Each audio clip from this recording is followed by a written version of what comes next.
Hello everyone, it's Noel. Welcome back to my channel. So, continue na natin yung road trip natin from Cavite to Leyte. Last tayong nag-stop dun sa part 1 is Sorsogon City. Nag-check-in kami para magpahinga. Continue na tayo. On to the next part. Okay, so ito yung nahanap namin accommodation. Kagigising lang namin. Hindi naman kagigising. Nakapag-prepare na kami. It's 3 a.m. and headed na kami to Matnog Port. So, maliit na accommodation lang siya. Mabilis lang.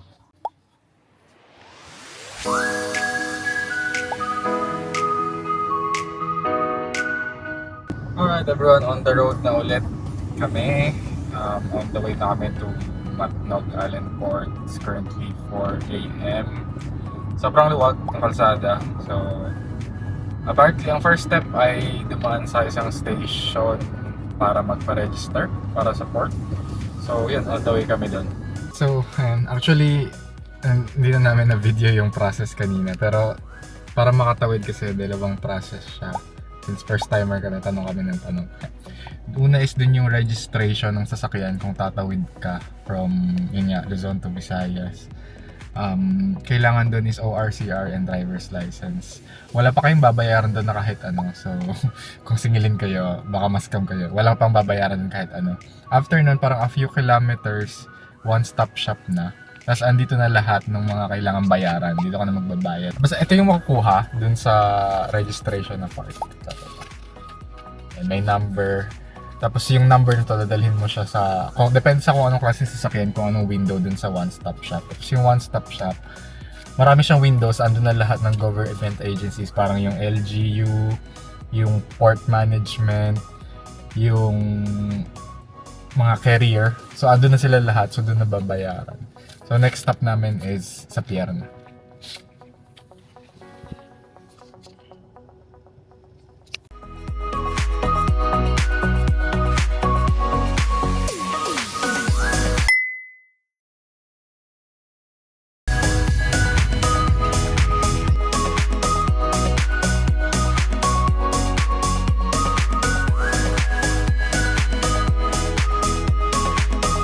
So yan, dito na tayo sa pier. Yung sasakyan nating ferry or boat or shipping company ay Santa Clara Shipping Corp. Actually, dito yung ship or ferry. Ano ba? Sobrang confused. Lutang na ito, maaga pa kasi. So yan yung sasakyan natin.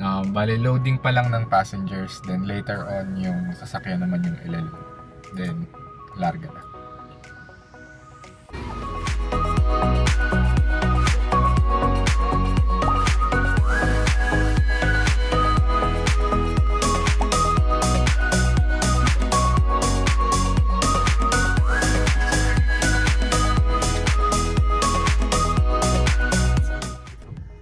Okay, so sa part na to, niloload na yung sasakyan dun sa ferry. Nung nag-register kasi kami sa one-stop shop, I think second to the last na kami na car. Kaya nandito kami sa pinaka-dulo. Then paatras din yung pag-load or pag-park sa kanya within the ferry. Ang cons lang nito, medyo open siya. So exposed. Nauulanan or maaarawan. Tapos pagdating ng aling port, kami rin yung last na bababa.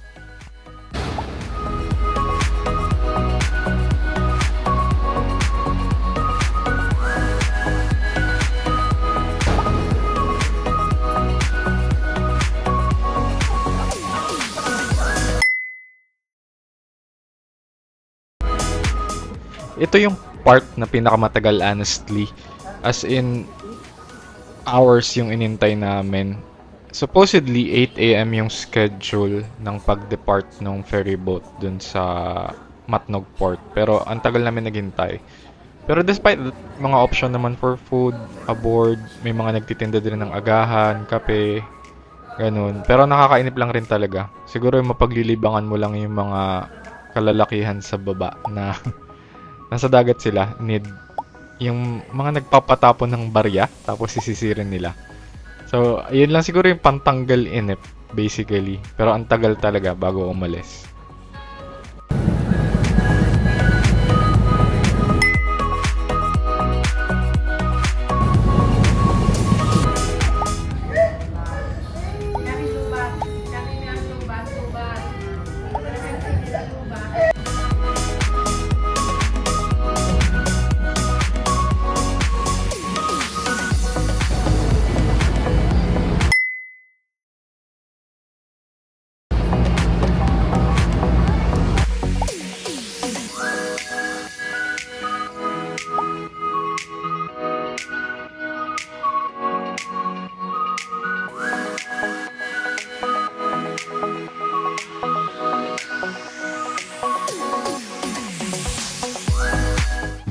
Yes, we're back on land. Sa wakas, medyo mahaba-haba din yung trip via the ferry boat. So around 1.5 hours, I think.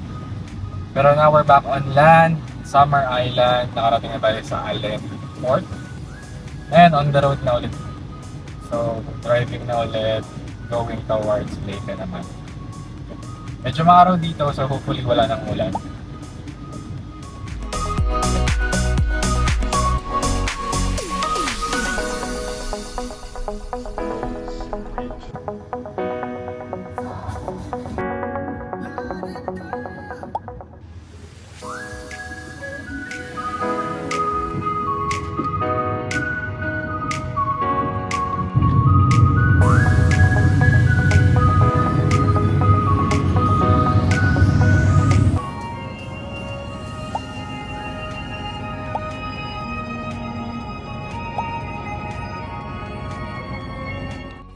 Nag-stop kami somewhere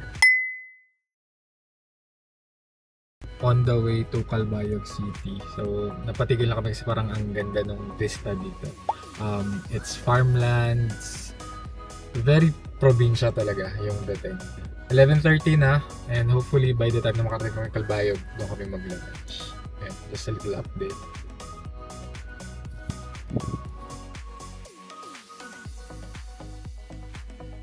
Uy, happy 2,000 kilometers sa aming Kia Sonet. More kilometers to travel.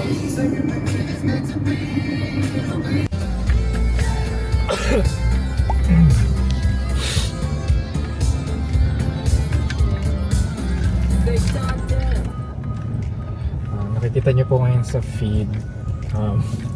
Ganito po kalubak sa area na to. Not sure kung saan bayan to ng Samar, pero grabe, like kanina pa ilang beses na ganito ka rough road dito. I think may road reblocking naman, like if makikita nyo doon sa kabilang side. Pero grabe talaga yung poor road conditions dito.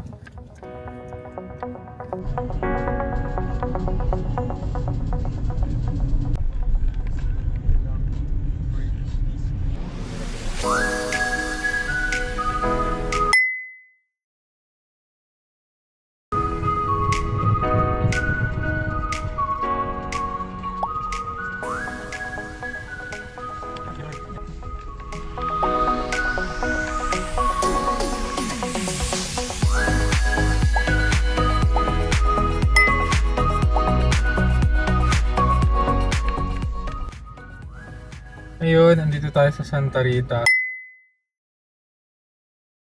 Super slow moving. Kung napapansin nyo, para tayo nasa loob ng washing machine. For the tumbleweed tayo dito. Sobrang lubak. Lahat ng kalsada nila sira. Literally. Like, less than 10 kilometers per hour yung speed. Kasi nga sobrang lubak. Sobrang lala ng road condition at sobrang pila ng mga sasakyan na patalbog-talbog.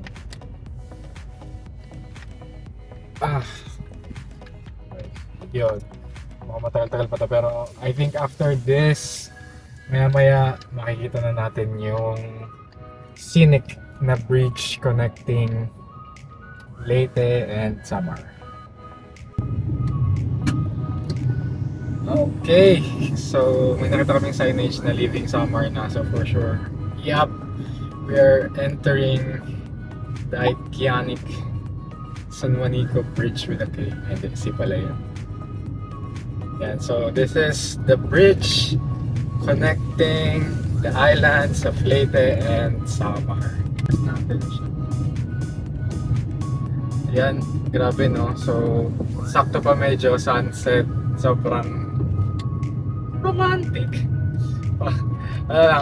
I'm amazed na nagdadrive ako dito. Kasi it's the first time. Yan, so kung makikita niyo yung bridge, ayan na siya. Amazing. Amazing views. Yun lang masasabi ko, amazing views.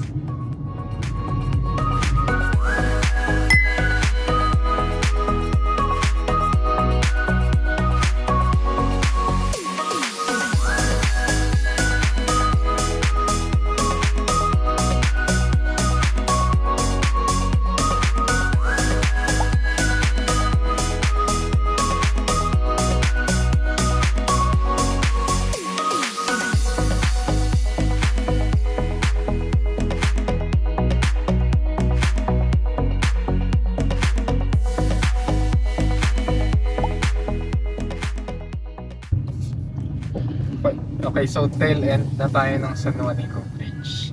Sobrang stunning, amazing. Like, nakita niyo naman sa clip the way the sun shines, the way the sun shone over the river or the strait. Kung ano man yun nasa pagitan ng Leyte and Samar Islands. Breathtaking.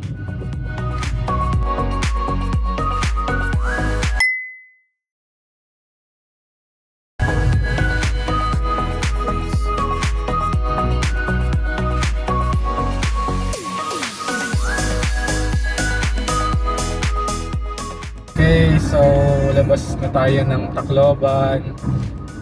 We are in Haro? Haro ba? Yata. If not, somewhere. And malapit-lapit na rin kami sa destination namin. So, it's 5:30. Hopefully before 6 nandun na kami. Medyo malapit-lapit na rin talaga. And, yeah, yun. Medyo nadali kami kanina, nagasgasan ng konti, pero ops lang. At least safe. Maliit lang naman, tsaka sa ilalim, hindi naman masyado kita. Hindi naman din siya gasgas dahil sa aksidente, ano lang siya, parang dahil medyo may mataas na bato dun sa parking, so nagasgasan siya. Anyway, yun, lapit nang matapos yung trip. Sobrang saya.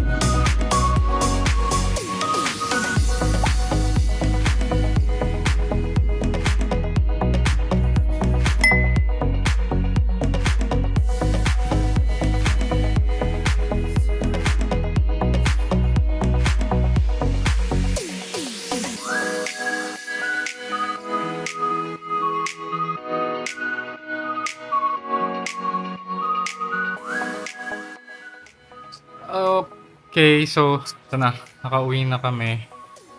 Pagod, but sobrang worth it. So, total of more than 900 kilometers. I think you mentioned ko kanina. So, pagod pero sobrang worth it. Sobrang happy kasi everything was a first. Okay, so that concludes our trip. Breakdown ko lang lahat ng naging expenses para dun sa mga curious. So, for fuel consumption, naka 1.75 na tank kami ng Kia Sonet. So that's around 3,000 to 4,000 pesos. Depende kasi iba-iba yung presyo sa mga gas stations, depende sa location. Then yung sa shipping, ilagay ko na lang dito yung breakdown para makita nyo kung magkano yung nagastos namin doon. And ang pros lang nun, syempre makakapagdala kami ng liquids or malalaking gamit na magkakaroon pa ng additional fee kung nag-plane kami. And of course, yung scenic views na mga nakita rin namin. So, yun. I hope you enjoyed the video and see you next time sa mga susunod pang gala. Nagagawa din kami ng video para naman dun sa pabalik na part. So that's long drive from Leyte to Cavite. Maybe one video na lang siya since majority naman na-cover na namin dun sa first two parts. And yeah, see you there. Bye!